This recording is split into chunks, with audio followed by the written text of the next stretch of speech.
Funny that it's Essendon player testing positive or something, isn't it? Pull your finger out of your ass. Jeez. This is my first ever football jumper. My three votes, I should say. My three goats. My three votes for Three Charlie. goats. Oh, top of the world, mate. What a time to be alive. I look a bit like Nickel Bellic from GTA 4, I feel, with this. That could get dangerous. Season is done. Home and away season is finally come to an end for the bottom 10 teams that have been waiting for this moment for a while. I know I have. I've been counting down the last few weeks, just wanting it done. I'm sure you have as well. We're both in pretty similar positions. I think Richmond finished 12th, Carlton finished 13th. How about that? Who would have thought that? Yeah, if you asked me this time last year, I wouldn't have said that. I actually would have thought we'll both be in the 8, to be honest. So probably disappointing seasons from both our sides. But yeah, something different this year for sure. Yeah, it's it was sort of just both limping to the finish line. I know a number of teams were, but to finally get there was a bit relieving, to be honest. It was probably the most disinterested round 23 game I've sort of watched from a Carlton point of view. I don't know, how did you feel about I know you had a couple of retirees, but how did you feel about your game on the weekend? Going into it, I was probably a little bit disinterested as well. But then, yeah, I think it sunk in that a couple of players like Asprey and Hooley were both retiring. And, obviously you had Burgoyne and Clarko on the other side. So I actually started to get a bit more invested into the game. And I thought, this actually means quite a lot. I know Hooley didn't play, but still technically his last outing with the club. And then obviously the finish we had in the end as well made it that much more intense. So I actually ended up getting pretty invested and really enjoyed the game as a whole. It was a great game. Well, that last 5-10 minutes was crazy. Well, I looked at this. Someone posted a photo, and with 5.5 minutes to go, we were 31 points down. So to come back and tie that game, I was actually pretty content with the draw. I thought the season we've had to tie with Hawthorn, none of those retirees went out on a loss. I think there was no heartbreak for anybody. I thought it was a good result all around. And then I thought it was actually quite nice to see Clarko and Dimmer share the press conference together after the game as well. Something different. You don't normally see that from two opposition coaches. So that was nice as well. But yeah, overall, I actually quite enjoyed the game. And I thought it was a good fight in the end. And to see Jack Rewell kick 2 clutch goals and bring his total over 50 for the 9th time in his career this year was something special. Yeah, it was good. And just to have Burgoyne as well chase that ball and almost touch it on the line was fitting. I mean, it probably would have been more fitting if he did touch it, but it was just I think that was his last play. And a crazy last 5-10 minutes of that game was huge. But yeah, the result was probably fair in the end, just to farewell everyone off, and the two best teams of the last decade as well to share the points in the last round was good to see. It was good from a neutral point of view anyway. Yeah, there was definitely something in that. I reckon if you asked that, yeah boy, Footy Energies page, you'd be all over this. But it was, it was a good game overall, and it was something special to see from that point of view. And I don't know if you heard, but after the game, Jack Rewell went up to Sean Burgoyne and said, I actually kind of wish you touched that. Yeah. Just to finish off your career, that, that nice little moment to win Hawthorn the game. But I think it ended up going the way it should have done. So it was good. Yeah, absolutely. Well, there was some crazy games on the weekend that decided a lot of spots on the ladder. Friday night, the Dogs cost themselves a top 4 spot, which is crazy because they're top 2 all year. We said on the podcast last week it was bizarre to think that they might finish outside the top 4. They have now. They've finished 5th. Port Adelaide finished 2nd with a home final. That Friday night game was so costly for the loser, and Port Adelaide just snuck home in the end. Yeah, and I think rightfully so as well. I mean, obviously it was only 2 points, but I think Port probably deserved it with their run of games they've had the last few weeks compared to the Bulldogs. And it's scary to think that the Bulldogs could potentially get knocked out first week of finals and gone from being, like you said, top 2 side all year to losing first round of finals. It's almost unheard of. So you think that would have put in a little bit more of I think the game would have meant a little bit more to them almost than what it appeared to when watching on Friday night. But all credit to Port Adelaide, who just put on an absolute show.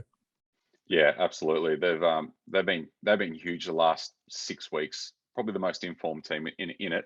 You've got Ollie Wines and Aliir, Travis Boak just dominating for them. They're huge, and and yeah, it's a repeat of last year's qualifying final now with Port Adelaide hosting Geelong at the Adelaide Oval. So, I mean, they've all of a sudden now put themselves in the box seat to have a home prelim and then hopefully playing a grand final as well, go one step further than what they did last year. So, yeah, they're in a great position. So they're looking good. And then the other big game from the weekend as well was the Geelong-Melbourne game, where Geelong blew a 50-point lead, and the D's clawed their way back and won after the siren with Max Gawn, which was one of the craziest games I've ever seen.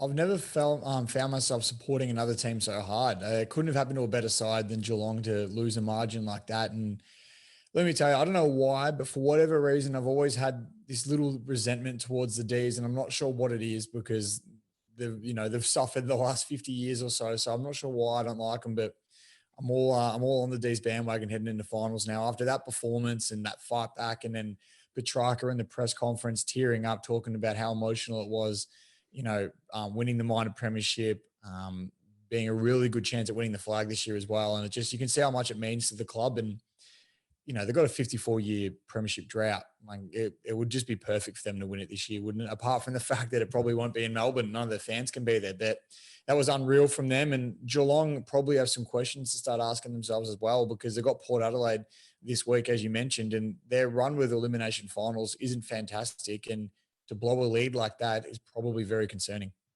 Yeah, for sure. At half time, we're probably thinking Melbourne can't win the flag, and Geelong are probably favourites now. And then, an hour later, it's completely flipped. So, yeah, I think the stars are aligning for the D's. There's just the way things are sort of happening for them, and yeah, obviously the fairy tale of not winning a flag in 50, 60 years. It would be great for them, but again, we said this the other week with these fans been waiting so long, and for the finals not to be in Melbourne as well. You got to feel for their supporters, but geez, they'd happily take a premiership and not be able to see it, then not win one. So, but yeah, that was great. They're two craziest games on the weekend for mine. Did you see another game that stood out? Probably not as much as those ones, just in terms of how close the results ended up being and how tight the finishes were. And I think, the post has been going around a bit on social media the last couple of days. This could potentially be the best final round of football we've had in a long time. And I can't really argue with that. But in terms of standard games that stood out, I thought Sydney absolutely demolishing the Suns was a big one for me, because that just gives them a lot of confidence going into finals. They've finished outside the top four, so they don't have that double chance, but they almost won't need it with the form that they're in. And with Buddy kicking 6 goals, it puts them in a pretty good position. Yeah, for sure. They're looking slick, and best ball movement side this year as well, the Swans. So they could definitely cause some damage in the finals. And Buddy Franklin, just a bag of 6. He's getting closer to 1,000 as well. So, but then you got to ask questions about the Gold Coast Suns. There's pressure now for Stewie Jew, whether he's going to keep his job. I think I saw something online the other day. It was 11 seasons in the competition, 10 seasons of them have been in the bottom 5. Oh, that's grim. There's just been no improvement from them. And you can't say, well, they're a new side, because the Giants have already played in a flag, a couple of prelims now. So, look, I know you can say the Giants are probably gifted a few more picks and whatnot, but the Suns have lost and let go a lot of talent as well. If you think about some of the players they've had in the past and let go and gone to other clubs and forged some pretty good careers, they've probably got to look internally. And then at the moment, they've got good young players, good list, and just not living up to expectations. So whether that's Stewie Jew himself or the coaching staff around him that's going to be looked at, I'm not sure. From watching last year's AFL doco that Amazon did, I was a really big fan of Stewie Jew. It looked like he had a great connection with the players. The players liked him. He liked them. He was invested. And you just think, oh, this guy's the man for the job. But then you see the results I've had this year, and you start questioning that a little bit. So whether, like I said, whether that's the people around him that needs to change, or for Tim himself, the Suns have a lot to look at. And I think they could potentially, or should potentially, think about doing an external review as well, a bit like Carlton are doing at the moment, because they've got some issues. Yeah, absolutely. I think being on the Gold Coast is sort of hidden a bit and cop less scrutiny. But yeah, I think if Stewie Jew was coaching a Victorian team and getting the same results, yeah, I don't think he'd be in a job today. That's for sure. So, but you mentioned Carlton, their external review, their season's wrapped up now, and I mean, there's a lot. We're going to get a special guest on soon as well to review the Blues season too. So, which we're going to do over the next few weeks for the teams that aren't playing finals. So, but yeah, that they had a disappointing sort of finish to their season as well. So it was interesting, but they gave it a good account of themselves on Saturday night. But our special guest has arrived. We've got Joe from Almost Blues Brothers, but part of the Blue Abroad Network, who we know very well on this podcast. Welcome, Joe. G'day, guys. Can you hear me all right? Have I got this set up right? Got you loud and clear there, Joe. I'll tell you what, you say I'm a special guest. The fact that you've had, the likes of Brad Johnson and Kath Lachlan and whatnot on, it's if I'm special, I don't know what they are, mate, to be honest. How are you guys? You're a class above. Oh, mate, no. I appreciate being on. I appreciate you guys having me on. It's a pleasure. Yeah, no worries, mate. If only we'll in better circumstances and talking about a great season that the Blues had and not talking about the disappointing and sort of the relieving feeling that I was talking about before of sort of finishing this season. It's been a bit of a nightmare, hasn't it? That's all right. Quinn's in the same boat. So it's good. At least we're all on the same page. For once, Carlton and Richmond supporters, mate. Yeah, I mean, what you say before was Richmond finished 12th, Carlton finished 13th. So who would have thought that at the start of the season? Yeah, it's crazy. I mean, we were in the end though, we were closer to I think the bottom four than we were to the top eight. So it says a lot about where we're at. And yeah, a disappointing one, unfortunately for the Baggers. Not one that we all wanted for sure. But hey, it is what it is. You pick up, you move on, and you look forward to next season now. Absolutely. Yeah, very disappointing. But let's get a brief introduction of you, mate, and the Almost Blues Brothers. Give the listeners a quick rundown of what you guys are doing there, and a bit of a background on how it all started. Yeah, I mean, I reached out to Terry at Blue Abroad last year. Did a little bit of work with him, just writing up some articles and whatnot last year, and then. Yeah, he asked if I wanted to do a podcast this year. I already had it sort of planned in my mind. I wanted to do something Carlton related in terms of a podcast with a couple of mates, and it sort of fits. So it's basically if you've ever listened to a fan podcast, about your own team, it's pretty much that. We try and do it a little bit differently, a few different segments and whatnot, but it's as pretty stock standard as it gets for a fan podcast. I'm just still in shock that people like to listen to what we've got to say, to be honest, because we've genuinely got no idea what we're talking about half the time.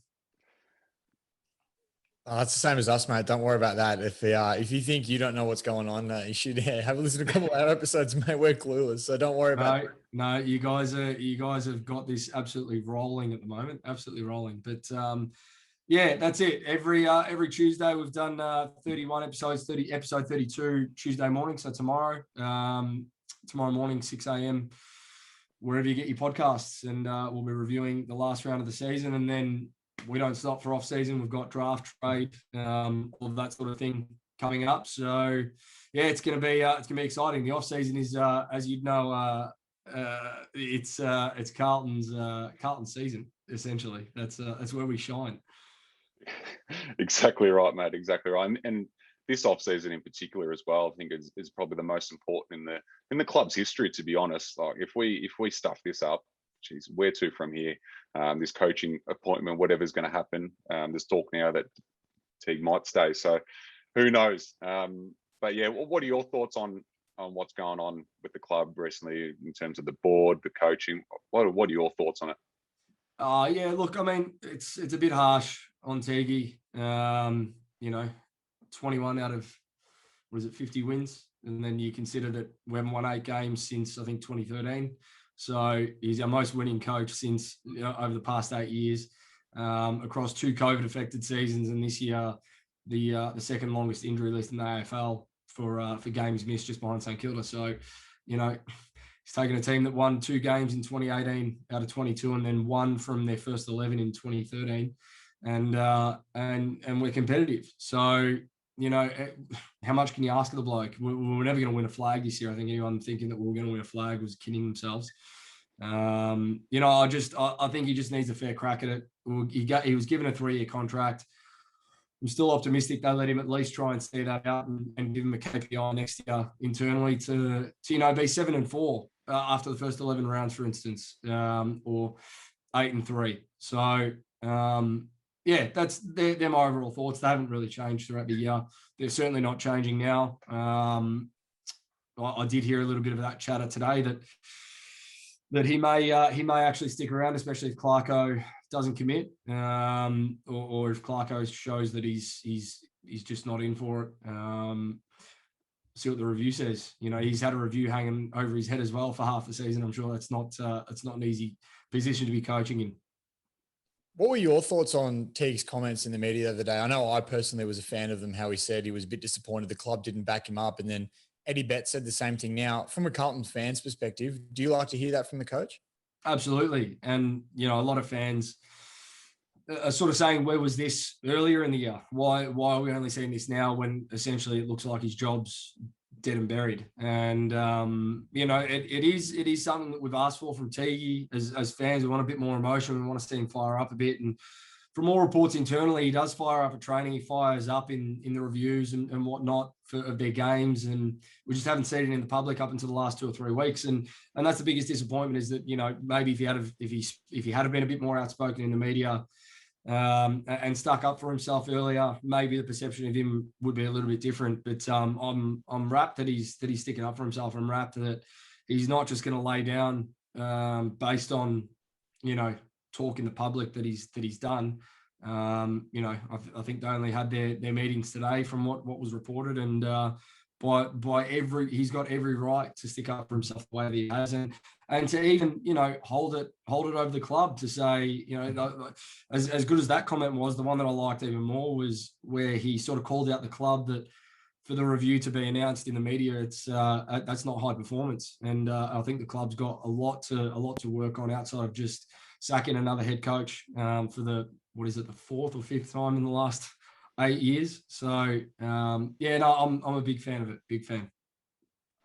Yeah, absolutely. I completely agree, mate. I've sort of over the last couple of days, after hearing that press conference as well, sort of leaning in towards that camp of, geez, let's give him another. Like, let's see what he can do next year in his last year of the contract. You never know. Like, if we get a fair crack at it with our injuries, like we've had a lot of key players down, no consistency with it. So, yeah, I'm sort of leaning towards that as well. Like, because there's no guarantees if Clarkson or Ross Lyon come in, for example, and they're just going to, change it like that. So we've seen it in the past with a Malthouse and a Dennis Pagan. Like, it doesn't happen. Spot on. And I've said for a lot of the year, even if it is Clarko that we're going after, there's, like you said, there's no guarantee that just because he's the best coach of the last 10, 15 years that he's going to be the best fit for our football club. This is where you got to do your due diligence, and this is where the review findings should say what we need. And if Clarko fits that mold, great. But who says it can't be Teague? Who says it's not Teague? Because for me, from everything I've seen, with all the pressures that he's been put under, yeah, we have our lapses, we have our 5-goal runs and whatnot. And that's something that needs to be addressed. There's no excuse for that. But he still hasn't had 2 full AFL seasons as an official head coach. He only had 17 games last year, so you still can't say he's had 2 full seasons. And to have a winning record that he does, like I said, that's taken a team from 2 wins in 2018 to 8 wins now in the space of 2 seasons as the official head coach. He's done more than what any other coach has done prior to that. So, and that can't be argued. Yeah, 100%, 100%. All right, well, mate, we've heard enough about the coaching. I think that's been the hot topic all season. But let's talk about the players. What are the highlights from this season? There's been a few, especially individually. There's been some highlights. What have been your few from this season? I think it's pretty easy to say Walshy, so I'll leave that for now. I might finish on Walsh, but Harry was a big surprise packet. He was always going to break out, but we didn't think he'd break out. I don't know about you, Marcus, but I didn't think he'd break out and win the Coleman this year so quickly. He was dominant every time he was near the ball inside forward 50, whether it be one-on-one or on the lead. He's so big, he's so long. Just looked unstoppable at times, and good on him. Congrats to Harry for at least bringing a little bit of positivity into our lives this year, winning that Coleman. So I think he's the third Carlton player in history from what I read today. So, that's big ups. The other surprise packet, not super surprising to me, and it's not a big one, but Paddy Dow. I was rapt. He's always been my boy. I've always stuck by him, and I was just rapt to see that he had a real crack at it. His body held up for a block of more than 4 games, which is over the last couple of years what he hasn't been able to do. And I think we didn't just see in glimpses, but he put together some really, really good games, 4 quarters. And he looks like if he can just get some more continuity and consistency in the senior side, that he's just going to keep finding his straps, and he's just going to get better and better. But like I said, biggest surprise, and it is still a surprise because as good as the kid is, he never ceases to amaze in terms of what he can do. And he's going to be up there on Brownlow night, top 5 at least in my calculations. And, Walshy is by far going to be the best player in this competition within the next 1 or 2 years. He's head and shoulders above his draft class. And as Carlton supporters, mate, Marcus, I'm just rapt that he's ours and he's not at Quinn's Mob, for instance, winning flags over there. Absolutely. It's the shining light that we absolutely needed this season. He was, it's just crazy. I'd never, like you say, like you didn't expect Harry to win the Coleman, but do we expect Walsh to be this good in his 3rd season as well? It's incredible what he was doing, and kicking clutch goals as well in those games, which is going to help him Brownlow night as well, stand out in those big moments too. So they've been super. What were your thoughts on Matt Kennedy as well? He had a very strong finish to the season. Yeah, and it was actually something I just spoke to the other boys on the podcast about just before coming onto the show. There's always been a question on our development of our kids as a football club and what we do. And, it's very contradictory in our fan base because what I see is that we didn't like how quickly Dow was pushed and Samo, and we ruined their development by playing them in losing sides and whatnot. But then we gave someone like Kennedy half a season to prove himself in the VFL, and he did. And then he came in and hit the ground running, and you go, well, that for me is the blueprint of how a player should get into a senior AFL side. I don't know what's happened to development over the last few years, but this entitlement for young kids to just step straight in just because they're high draft picks, unless you're a Sam Walsh, for me, it makes no sense. What the Dogs did with Jamari Ugle-Hagan, it's along the same lines. And for Matt Kennedy to really prove himself, not just over 4 weeks, but over 10 to 12, it just shows, because once he got into that senior side, good luck kicking him out. Good luck. He's going to be a bull in our midfield for years to come now. And that block of games that they put him through in the VFL and really made him earn his stripes, that's only going to do him a world of good in his career. And another one, I don't know what your thoughts are on it, Marcus, but and even Quinn, because Will Setterfield's a talent. He is a talent, and he's going through something that Matt Kennedy probably went through last year. Just a bit of a rut early on in his career, bit of injury concern and not being able to get into form and continuity in games, and played out of position and whatnot. I don't know what your thoughts are on him, but I look at him along the same lines as Kennedy this year, just looking at him next year going, he will break out. He will be that player that we're expecting him to be. Yeah, well, he threatened to in 2020. He was so good. He was one of our most improved players last season. So, but yeah, again, he's very similar to Kennedy, isn't he? He's sort of going along that same path where a few injuries and out of the team and players ahead of him. So, but yeah, he was at number 5 pick or something, wasn't he? So he's obviously got a lot of talent. Just got to be patient with players like him. Yeah, I was going to say, sorry, I think Setters just needs that continuity, like you were saying, Joe. I think once he gets some consistency in games and playing in the right positions, you watch his game, he'll be able to take it to another level.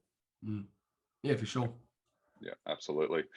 All right. Well, as we mentioned to you earlier, we've got a segment called the Pressure Cooker, where we'll ask a few quick fire questions, nothing too hard hitting, as you've probably heard in some of the other episodes. So I'll get Quinn to play the little sting, and we'll get into it.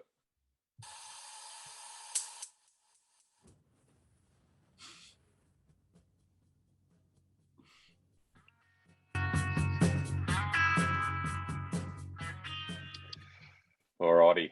If you had to list one player in your team, who would it be? Oh, you said not hard hitting, mate. What is this? Matt Cottrell.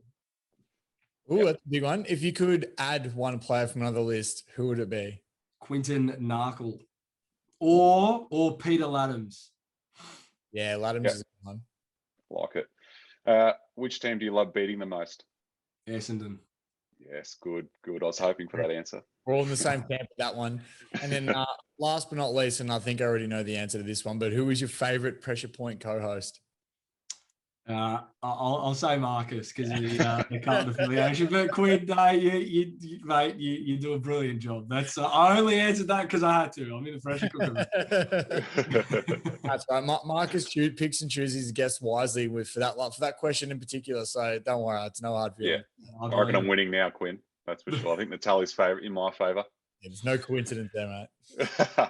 I'll chuck in one bonus question though about the coach. Who's going to be coaching Carlton in 2022? Mate, how can you say at this point? I'm going to stick by Teague. I think he's earned it. I think he's earned the right to at least say out his contract. If it's not going to be him, I'll go on record saying I don't want it to be Ross Lyon. I just don't feel like he's the fit that we need at this club. Everyone's saying that he'll give us a kick up the arse and give the players a kick up the arse, but, that's not necessarily the best thing. And based on his track record of coming in, not winning flags and then blowing clubs up on the way out, it's not something I'm looking forward to long term. So I'll stick by Teague right up until there's an announcement that he's not our coach, because he is the coach of the Carlton Football Club going into 2022 based on the fact that he's contracted next year. Yeah, like it. Good answer.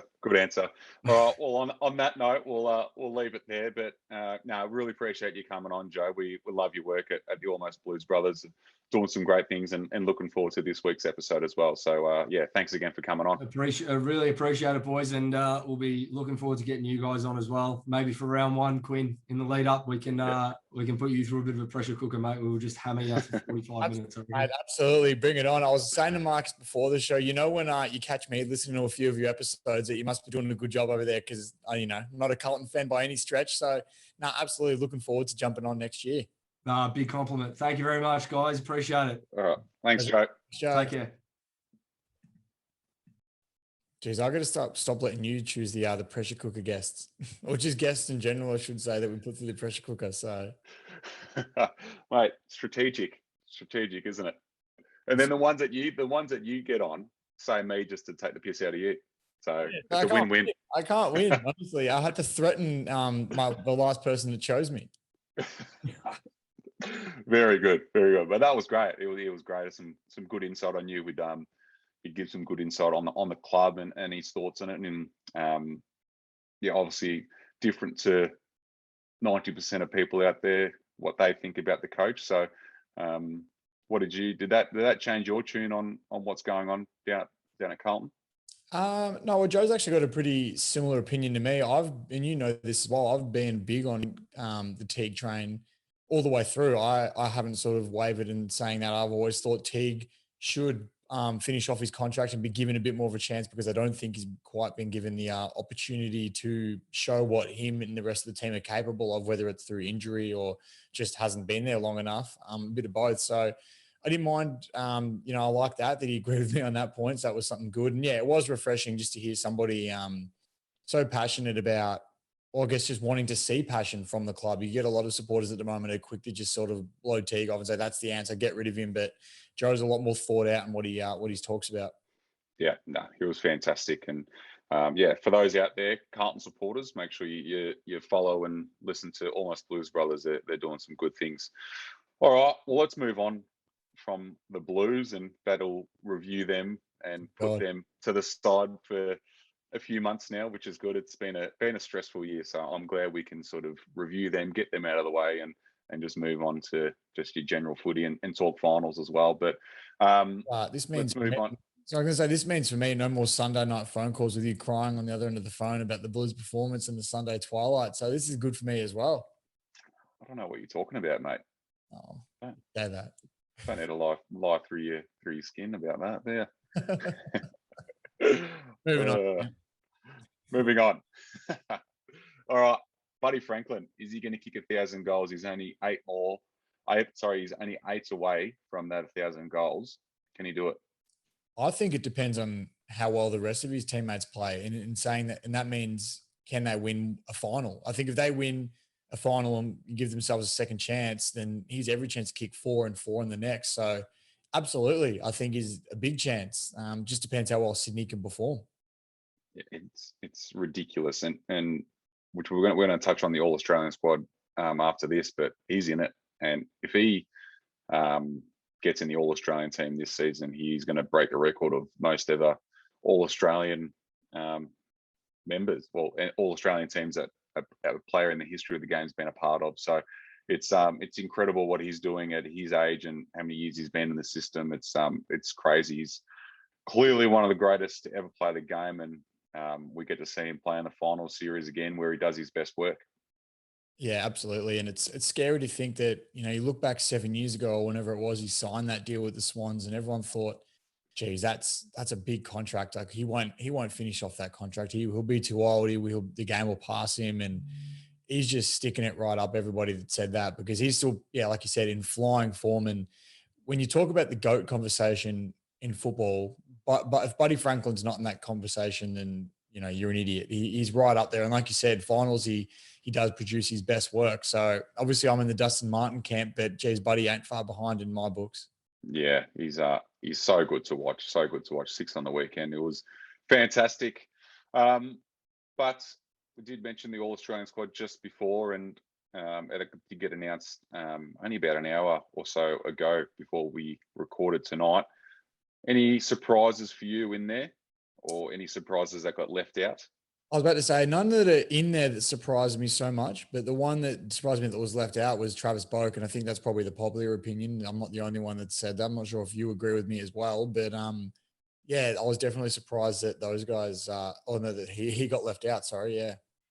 Yeah, I think he's the biggest one. I honestly can't think of anyone else that no glaring omissions apart from Travis Boak, which baffles me because he had a fantastic season. He's arguably Port's best player, along with Ollie Wines. I just don't know how they missed that one. Yeah, I'm not sure what else he has to do to get picked. Maybe it was because an Ollie Wines they do play that midfield role, and Wines pinched it off him, and then a couple other midfielders in the league. Who knows what goes into it? I know it's a panel that choose it, so it's not just one person, but he's definitely stiff to get left out. But I'll tell you one person I'm very happy is in the squad at this stage, and that's David Mundy. And I don't think there's anybody else in that squad that I'm happy to see in there. Because, like you said, be like Buddy, for someone his age to be playing this level of football, and mind you, not in a freakishly good side where he's getting covered by a lot of other talent around him. Not that Freo don't have talent, but yeah, I think at his age to be doing what he's doing is really special as well. Yeah, it's so good. He's a great person as well. He's got a great podcast that they do it at Freo, and yeah, as good of a player he is an even better bloke. So very happy for Mundy, and hopefully he can keep going as well. But Melbourne, they've got 7 players in the squad, which is unbelievable, and it speaks volumes of their season, doesn't it? Oh, absolutely. I mean, it makes sense how they've made such a jump from where they were last year to where they are this year. I mean, you look at the players that are listed in their team. They've got Bailey Fritsch, Max Gawn, Jake Lever, Stephen May, Clayton Oliver, Petrarca, and I think Salem was the other one as well. So all those guys have just had unbelievable seasons. And when we do our voting for the pressure point votes, it's hard to pick between all of those guys most weeks when you're doing the votes. So yeah, it just, like you said, speaks wonders for their season and where they are at the moment. Yeah, absolutely. And then there's 3 teams that didn't have any players, was North Melbourne, Collingwood, and Richmond, which is the start of the season, man, you wouldn't have predicted anything that happened to Richmond at the start of the season, but to have no All-Australian players was crazy, and just shows your amount of injuries that you had as well this season. Yeah, surprising in the sense that if you asked me at the beginning of the year, I'd be surprised. But looking back on it now, I'm not surprised at all. I think if we had anybody in there, it would have been really, really lucky. I did think Nathan Broad early in the year was a good chance at making it, but like you said, injuries probably took their toll. And a lot of players didn't get consistency. And I think that's the same with Collingwood as well. Collingwood suffered a lot of injuries on their front, and they were probably stiff as well with a few players that would normally, sneak their way in there, like a Taylor Adams or something that's had some really, really good games this year, but probably hasn't been there consistently enough to make an All-Australian side. And then you said North was the other one that didn't have any. And look, they finished bottom of the ladder, so it's not really a surprise, but there's definitely a few players that I thought could potentially have squeezed into the squad. But no, a bit unlucky on their behalf, but they're still a young growing team, and you watch next year, they'll have a couple, I reckon. Yeah, definitely. But yeah, so I think that'll be announced in a couple of weeks' time, the actual team. So be interesting to see who misses out and who makes it, and if Buddy can get his 8th All-Australian blazer, which is quite incredible.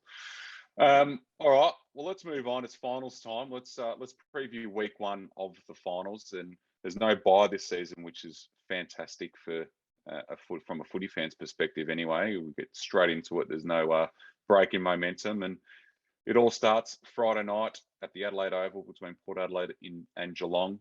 The second qualifying final, a repeat of last year. How good is this going to be?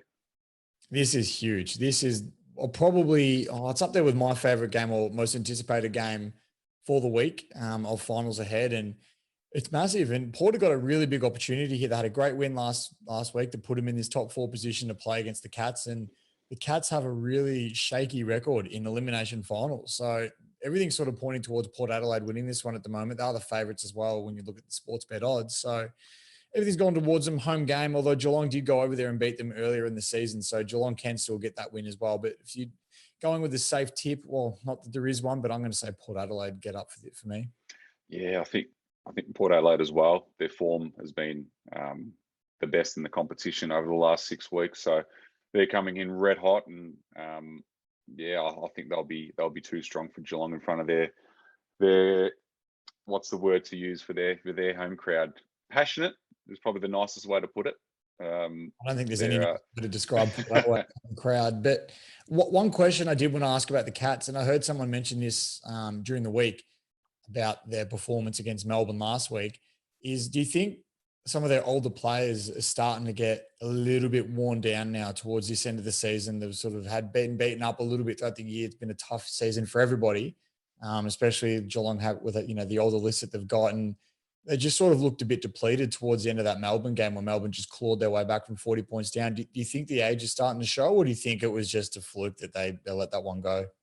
Well, potentially. I think there's definitely an element of that, especially when you're struggling to run out games. It usually goes back to the fitness levels and the bodies that you've got on the field. But I don't know. But you always feel like there's a bigger plan at Geelong. You always feel like are they tapering off because of finals coming along? They were always guaranteed a top 4 spot in those last couple of weeks. So, but at the end of the day, they have cost themselves a home final though, which is probably not a part of the plan. But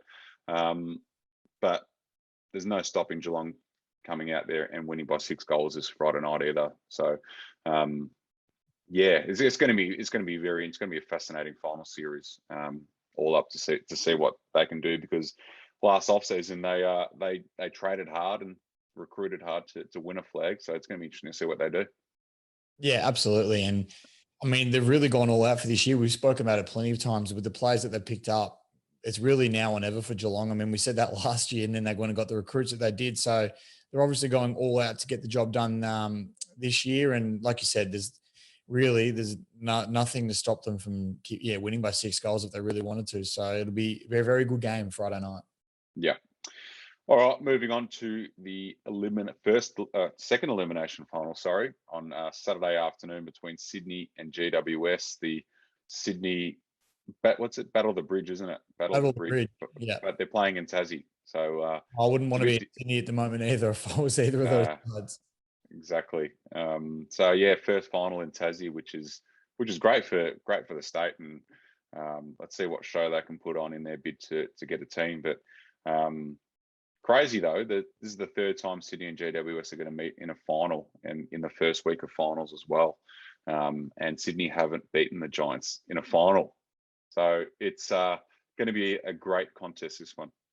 Absolutely, it will be. And you say that Sydney haven't beaten the Giants in a final, and if you asked me, I don't know, 4 weeks ago, and you told me that they were going to play off who would win this one, I would say Swans. They're just too good. But the form the Giants have been it's ominous, and it's actually quite scary, to be honest, for some of the other teams in the 8 that they could come through and cause some real damage to Tabbar. And I reckon they have every chance at winning this game if they can play with some of the form that they've been in recently and get some numbers back as well. So they're not the favourites going into the game, but I'm almost tipping the Giants. It's going to be real tight, I reckon. Obviously, the rivalry between the teams, I think it's going to be very heated. But geez, the form that the Swans have come in with their big win on the weekend as well, I think that puts them in the box seat to win, and I think they'll be slightly too strong for the Giants, as good as they've been the last month. But yeah, I think the Swans, they just had such a good season, and they've just got a lot of weapons. In particular, that big man up forward, Buddy Franklin. So I think the Swans but the Giants have the history in the finals, so it's going to be interesting to see what happens. I think the Swans probably deserve it more, though, don't they? Yeah, they've had the better season. Yeah, absolutely. The Giants, in the end, they just sort of scraped into the 8 and were shaky all year, but the Swans have been pretty consistent the whole year round. So in terms of who deserves it more, I think the Swans for sure.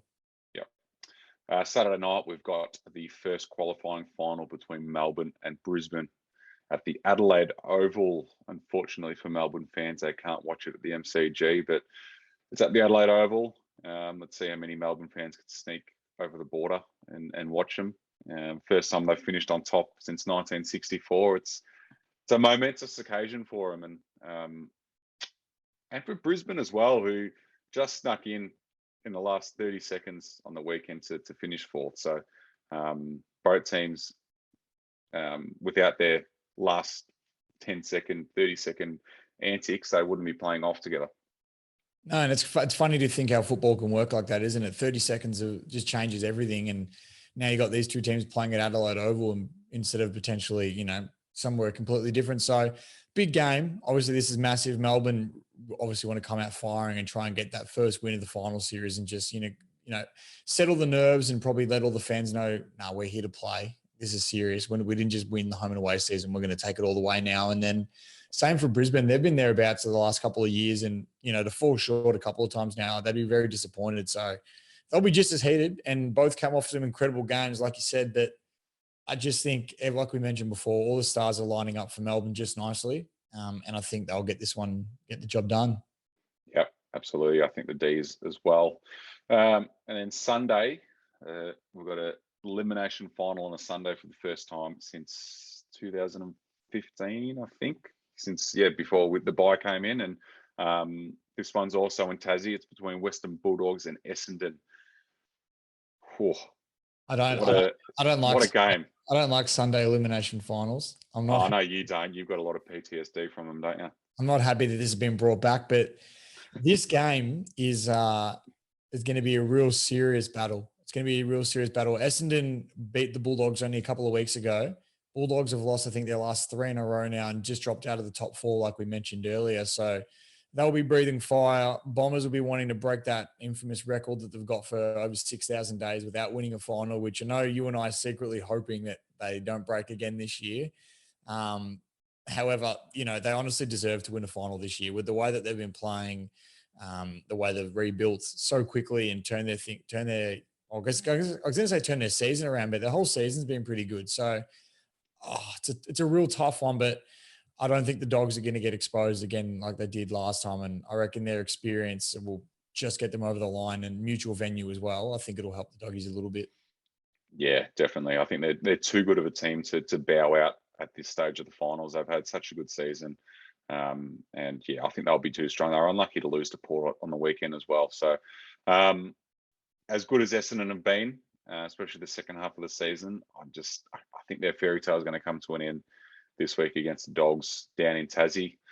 But yeah, that is week 1 of the finals. It's exciting that it's here. Very strange venues for a lot of them, but nonetheless, it is very exciting to have finals back. Absolutely. It's something different this year, obviously for myself personally, not having any stress or any, I can't even think of the word I'm trying to use for it right now, but any investment into this, investment into these games. So it's just good to be able to sit back and enjoy them as just a football fan in general. And I don't think we really could have asked for a better lineup in terms of the first week of finals. All the games have got to be absolute rippers. And it's going to be an interesting final series ahead, and I'm just hoping it can all go through without a hitch, and there's no dramas along the way, COVID wise. Yeah, absolutely. It's obviously looking very. I mean, let's rule out the MCG for the grand final. I don't think that's going to happen considering what's going on here. But I think by the second or third week of the final, I think Perth might start hosting a few games in the build up to them hosting the grand final, which is looking the most likely option. So, but yeah, mate, it's exciting. Even though my team hasn't been in it for 8 years, it's always exciting at finals time. So I can't remember what was the last final that we did play. What was it? Starting to break up, man. Was it against the Swans? Was the last final you played? Yeah. No, you got me there. Well done. They belted you, didn't they? Yeah. Yeah, good one. That's a good one. What was the last final Richmond played? What was the last? It was the last. No. Anyway, don't worry. I was talking about the last elimination final you guys played on a Sunday. Oh no, it's been a while, man. I can't remember that far back. Anyway, let's move on. Episode's over. Yeah, on that note, we may as well finish it there. It's been good. It's been good having Joe on and reviewing the Blues and previewing the finals. But as we say every week, make sure you leave us a review, subscribe to us on iTunes, YouTube, Spotify, wherever you listen to your podcast. Keep the reviews coming; they're greatly appreciated. And we'll chat next week after the finals.